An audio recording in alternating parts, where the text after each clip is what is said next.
Bonjour, dans cette capsule, nous allons vous présenter la suite des 13 commandements du naisseur.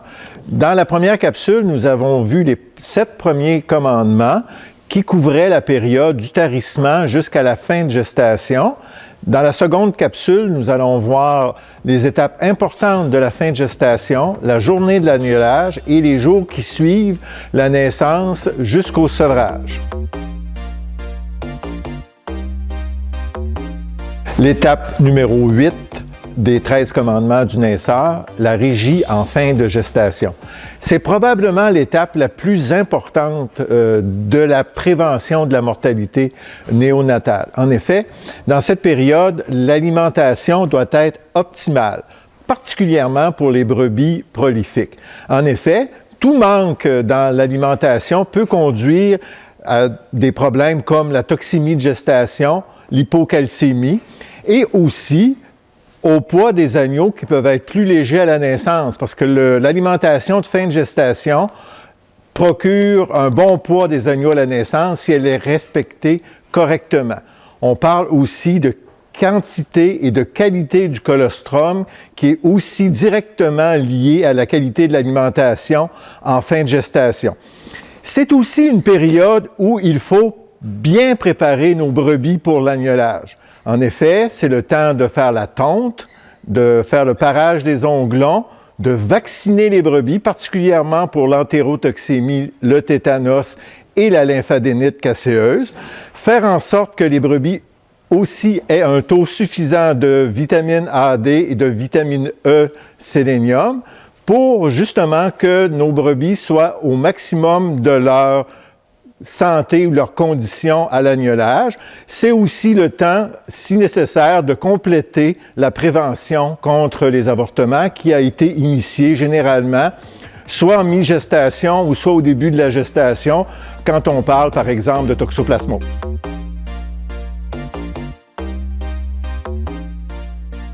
Maintenant, passons à l'étape 9 et 10 des 13 commandements du naisseur, soit la journée de la naissance et les soins à apporter au nouveau-né, justement dans cette première journée-là.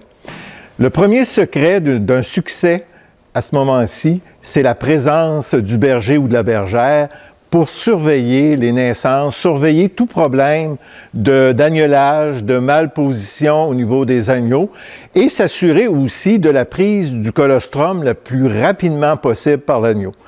C'est certain qu'il faut aussi un milieu de vie parfait pour les brebis et les agneaux, soit une bonne litière, un taux d'humidité adéquat, une bonne température. Se préparer aussi des cases d'agnelage pour être en mesure d'isoler la brebis avec ses rejetons dans les premiers jours de vie. Et s'assurer de la bonne prise du colostrum, c'est quoi? C'est donner à l'agneau 210 ml de bon colostrum par kilo de poids vif dans les 18 premières heures de vie.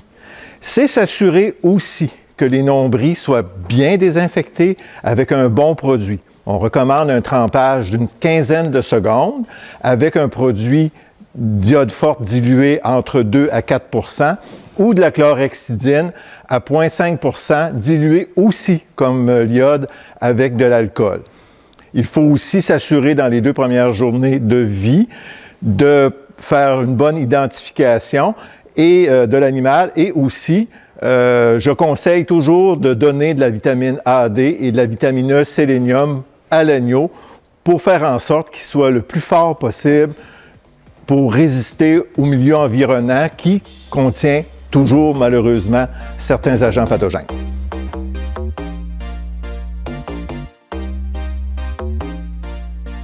Nous sommes maintenant rendus à l'étape 11 des 13 commandements du naisseur, soit les 2 premiers jours de vie de l'agneau. C'est aussi des journées importantes. On se sera assuré nécessairement à la naissance que les trayons et la mamelle des brebis soient fonctionnels, suffisamment en mesure de nourrir correctement ces agneaux. Si tel n'est pas le cas, il faut avoir recours à l'allaitement artificiel avec des produits de remplacement du lait de la brebis. Évidemment, la principale cause de mortalité des agneaux dans ces 2 premiers jours de vie, c'est l'hypothermie et le manque de lait.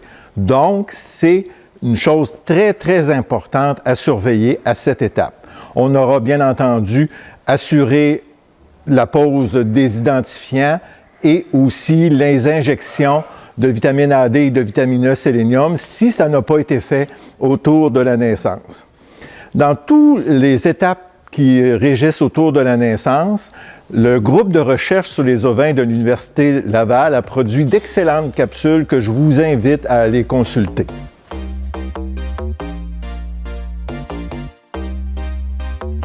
Nous sommes maintenant rendus à l'étape 12 des 13 commandements du naisseur, soit les jours 2 à 10 de la vie de l'agneau. C'est aussi une période où il faut surveiller de façon très étroite la prise de lait par les agneaux sur leur mère et il faut aussi commencer à acclimater les agneaux à la dérobée en leur fournissant un peu d'eau, un petit peu de moulée et du foin d'excellente qualité.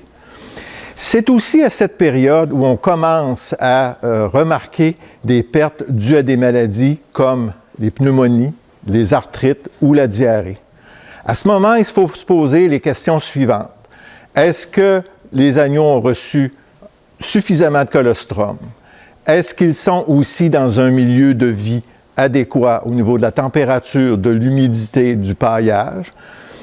Pour réussir à cerner le problème. Si nécessaire, il faut probablement aussi avoir recours à des nécropsies pour préciser le diagnostic des pertes, parce qu'on peut subir des pertes à ce moment-là par des diarrhées et toute autre condition infectieuse qui peuvent survenir à ce moment-là.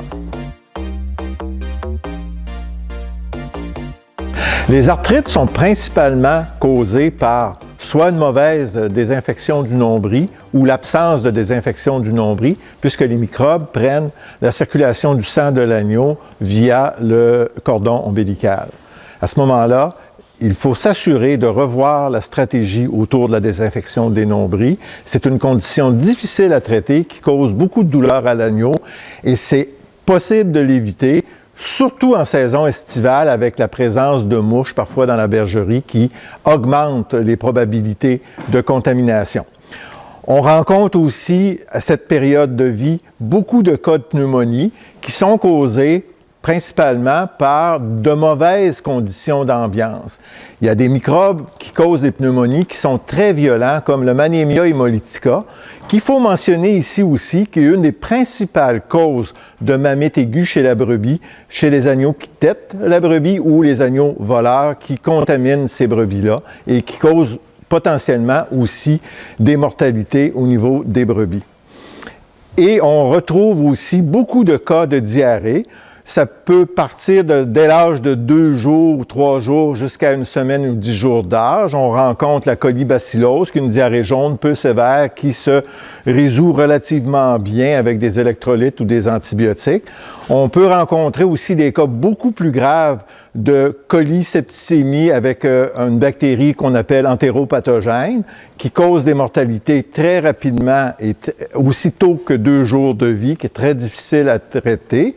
Et on peut, même à cette période de vie-là, rencontrer des cas de cryptosporidiose. Évidemment, il faut consulter son médecin vétérinaire qui saura certainement vous apporter des bons éléments de prévention et de traitement pour ces types de conditions pathogènes.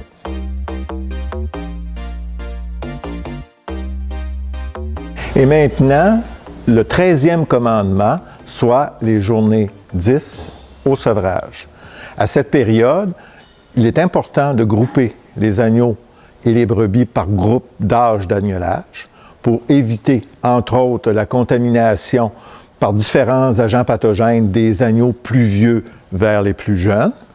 C'est important aussi de s'assurer que la dérobée soit fonctionnelle avec de l'eau, du foin et de la moulée. Ceci va nous permettre aussi de débuter la prévention contre la coccidiose, qui est souvent un des éléments les plus difficiles à contrôler, particulièrement dans les élevages intensifs.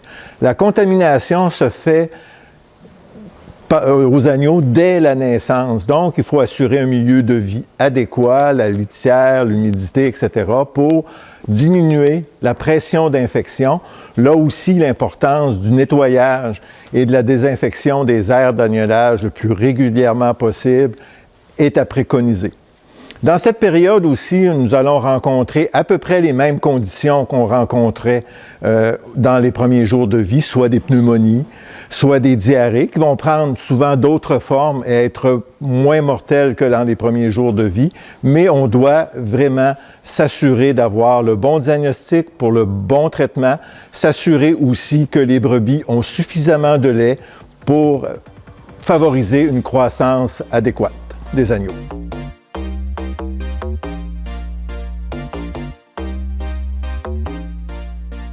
Voici maintenant venu le temps de conclure sur nos 2 capsules qui recoupaient les 13 commandements du naisseur pour favoriser un meilleur taux de survie des agneaux, donc une meilleure rentabilité de l'élevage. Je vous invite donc à les visionner et à consulter aussi les nombreuses fiches et vidéos que nous avons produites et qui sont disponibles sur le site du CEPOC. Merci.